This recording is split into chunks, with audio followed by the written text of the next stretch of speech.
After 46 years, we finally learned why no bodies were found from the wreck of the Edmund Fitzgerald. The tragic sinking in 1975 remains a mystery, as all crew members disappeared without a trace. The ship, which was considered an engineering marvel, sailed the dangerous waters of Lake Superior on a cold November day, but it was not prepared for the violent storm that awaited it. Why, after all these years, does the lake still keep the secrets of the missing crew and has never revealed the whereabouts of their bodies? Let's step into the world of this silent mystery, this forgotten tragedy.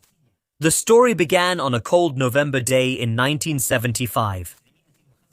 The SS Edmund Fitzgerald was one of the largest ships on the Great Lakes and was a remarkable example of engineering at that time. But despite its size and strength, it couldn't withstand the fierce waters of Lake Superior. Captain Ernest McSorley, a sailor with over 40 years of experience, set out with his crew of 29 men, transporting 26,000 tons of iron ore pellets to a steel mill near Detroit. The journey began normally, but as they approached the eastern side, a dangerous storm started to form.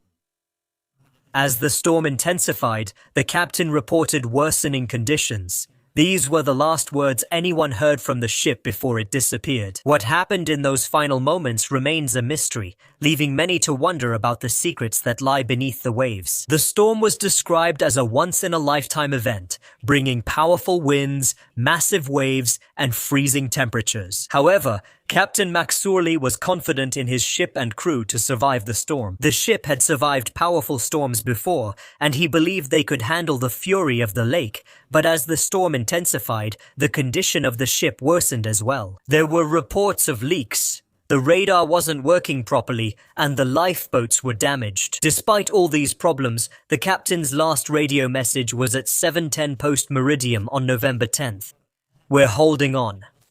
And a few minutes later, the ship disappeared from the radar and sank in the lake, leaving behind many unanswered questions and great sorrow. Many theories have been proposed to explain why the ship sank, ranging from structural problems to human error, but no one knows the truth for sure. The mystery of the ship still captures the public's imagination, leading to books, songs, and documentaries. But that wasn't the worst part. The sinking not only revealed the dangers of the seas, but also showed the strength of the human spirit when facing nature's greatest challenges. In the cold, deep waters, temperatures drop to nearly freezing, especially in the deepest areas. This happens because the lake is so large that it takes a long time to warm up, even in the summer. In the depths of the lake, where sunlight doesn't reach, the water remains cold all year round. These harsh conditions pose a danger to humans and the creatures living in the lake. People who are exposed to cold water can quickly develop hypothermia, making survival nearly impossible if they stay in the water for a long time. The strong storms that hit the lake combine with its great depths, making rescue operations very difficult. When the wreckage was found, it was thanks to sonar technology, but the cold and the depth made it very difficult to recover any bodies or investigate the incident further. The dark, icy waters pose a danger to divers, and even advanced underwater vehicles struggle with the immense pressure at these depths. But the challenges don't stop there. The size and depth of the lake mean that its water renewal cycle takes about 200 years to fully refresh. This slow flow affects how nutrients and pollutants spread, leaving the deep waters isolated from what happens on the surface. The cold, dense water remains at the bottom, separated from the warm water near the surface, creating layers that do not mix easily.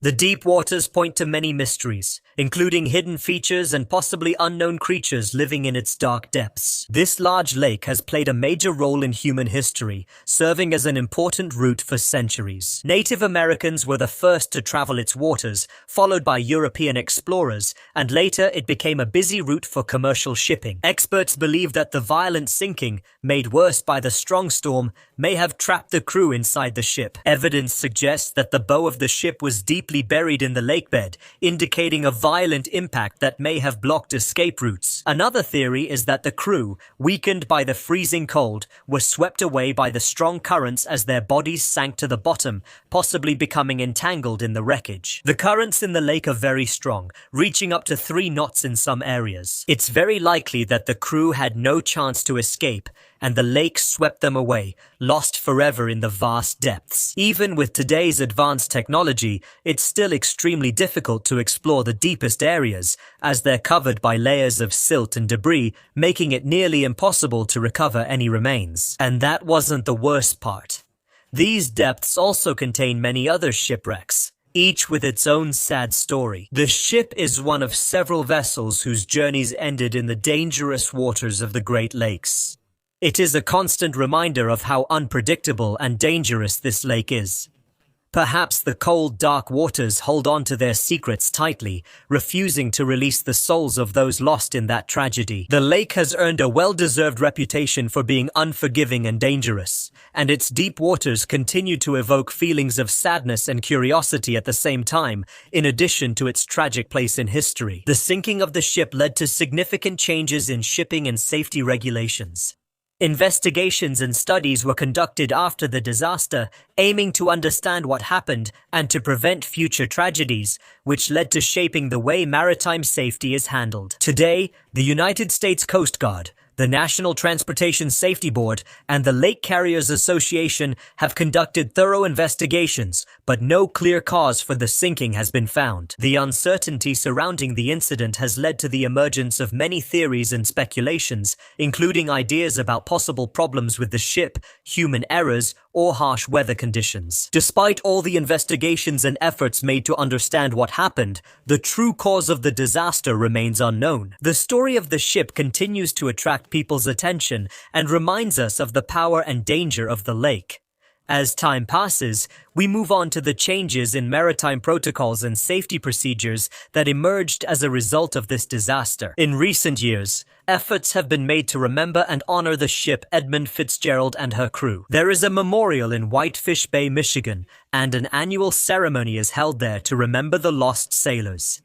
The event includes laying wreaths and observing a moment of silence in honor of their souls. The story of the ship has also been preserved in cultural works, such as the famous song "The Wreck of the Edmund Fitzgerald," sung by Gordon Lightfoot. The song tells a sad story about the crew and their families, and it has become a prominent part of Canadian folk music. In addition, many books and documentaries have covered the tragedy, providing detailed insights into what happened and its consequences. These works highlight the importance of understanding how dangerous the sea can be. The loss of the ship's crew remains a sad and mysterious chapter in history. No bodies were ever found, and the violent storm and strong currents in the lake turned this event into a long-lasting tragedy surrounded by uncertainty. Lake Superior's deep waters keep their secrets. They never revealed what happened to the men on board the ship, but that wasn't even the worst part of the story. 20 years after the tragic sinking, an unexpected discovery added more mystery to the accident's story. This discovery heightened fascination with the event and made it even more significant in maritime history. On July 4th, 1995, a team of adventurers led by the Canadian Dr. Joseph McInnes set out on an expedition to find the wreckage. Dr. McInnes was known for his deep-sea explorations, and this journey had been in preparation for a long time. The team used the latest sonar technology and underwater vehicles to locate the ship, and after several days of searching, they finally found it. The ship was resting at a depth of about 530 feet underwater, and about 17 miles northwest of Whitefish Bay in Michigan. When the team began exploring the wreck, they encountered something unexpected. The crew's bodies were still surprisingly well preserved due to the cold water. The scene was horrifying. Some crew members were still in their uniforms, sitting in the dining area or lying in their beds, while others were found on the deck. The freezing temperatures and lack of oxygen at that depth slowed down the decomposition process, which kept the bodies well preserved. This discovery stirred a mix of emotions: sadness, respect, and a sense of relief for the crew's families, who had spent 20 years wondering what happened to their loved ones. This discovery provided some long-awaited answers. The explorers made sure to carefully document everything they found, without questioning it. They left the bodies untouched out of respect for the crew and their families, but the story didn't end there. The rediscovery of the bodies reopened old questions about how the ship sank. Investigators began to reconsider the different theories, such as whether the ship's hull had failed, or if a massive wave had caused the disaster. As news spread, public interest in the sinking resurfaced. Documentaries, books, and articles were produced, offering new perspectives on the ship's tragic end. This discovery made headlines across the country, sparking discussions about ship safety and the history of maritime accidents. For the families who had waited for answers for 2 decades, seeing the ship and knowing where their loved ones were brought a kind of comfort. At last, they knew where their relatives were, which brought some peace to their hearts. This discovery served as a reminder of the dangers faced by sailors when navigating the Great Lakes, leading to renewed calls for improved safety measures and increased accountability in the shipping industry. But even after these discoveries, there was still more to process from this tragedy. Over time, the story became a symbol of remembrance, not just about the shipwreck, but as a lasting tribute to those who lost their lives at sea, ensuring that their legacy would never be forgotten. The story became part of popular culture, inspiring many books, documentaries, and films. When Joseph McInnes and his team discovered the wreck, they found a scene that was both terrifying and moving. The cold waters of the lake slowed down the decomposition process, which means that any bodies that sink to the bottom of the lake can remain there for a very long time without resurfacing. In warmer waters, bodies usually float because of the gases that form during decomposition, but in Lake Superior, the cold keeps the bodies submerged, weighed down by their waterlogged clothing. The storm that sank the ship was massive, with waves reaching up to 35 feet high. If any remains had floated to the surface, it's likely that the lake swept them back down into its depths, to disappear forever in its waters. It makes you wonder how many ships and lives the lake has claimed, without leaving any evidence behind. Lake Superior has truly earned its dangerous reputation. Beneath its surface lie many shipwrecks, each with its own tragic story. The lake's waters remain cold all year round, rarely rising above 40 degrees Fahrenheit, even in summer, making it an extremely harsh environment for anyone who falls in. But there's something even more disturbing. The pressure in the depths of the lake prevents air from forming inside the bodies, so even those that rise due to gases are quickly pulled back down by the weight of the water. The storm that sank the ship is a perfect example of how unpredictable the power of nature can be, showing that even well-prepared crews can fall victim to its force. With each passing year, the story continues to grow, becoming part of the shared memory of everyone who hears about it. The tale is a constant reminder of the lake's power and the souls lost there. The ship's crew consisted of seasoned sailors, each with his own story and personal reasons for being on board. They dedicated their lives to the hard work of sailing, which unfortunately cost them everything. The lake is known for its danger, often claiming ships and their crews.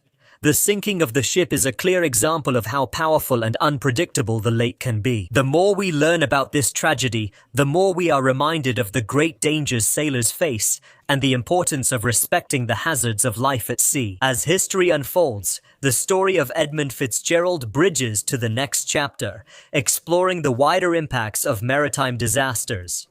After the catastrophe, numerous inquiries and investigations began. In an attempt to understand why the ship sank, organizations such as the United States Coast Guard, the National Transportation Safety Board, and the Lake Carriers Association studied the incident. But despite all their efforts, no one was able to reach a definitive reason for the sinking of the ship. This led to the emergence of many theories, ranging from structural problems in the ship to human errors, as well as the severe weather conditions that occurred at that time. The sinking of Edmund Fitzgerald not only influenced music and literature, but also led to major changes in navigation safety laws.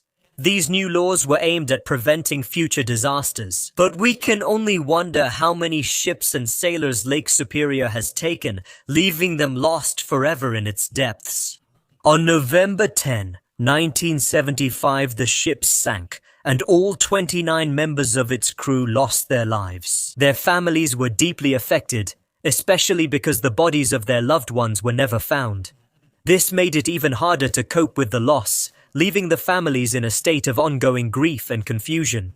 Funerals were held, but without the bodies, they didn't feel that the mourning process was complete. There was something important missing in the rituals that were supposed to bring comfort. But that wasn't the worst part. The families felt ongoing emptiness and pain. It wasn't just that the ship was lost, it was a symbol of the souls that were lost, with no clear answers about what happened. Although new safety measures were put in place after the sinking, that didn't make things any easier for the families, who still carried many unanswered questions. In their search for closure and peace of mind, the families had to accept reality and move forward without the traditional farewell that comes with burying loved ones.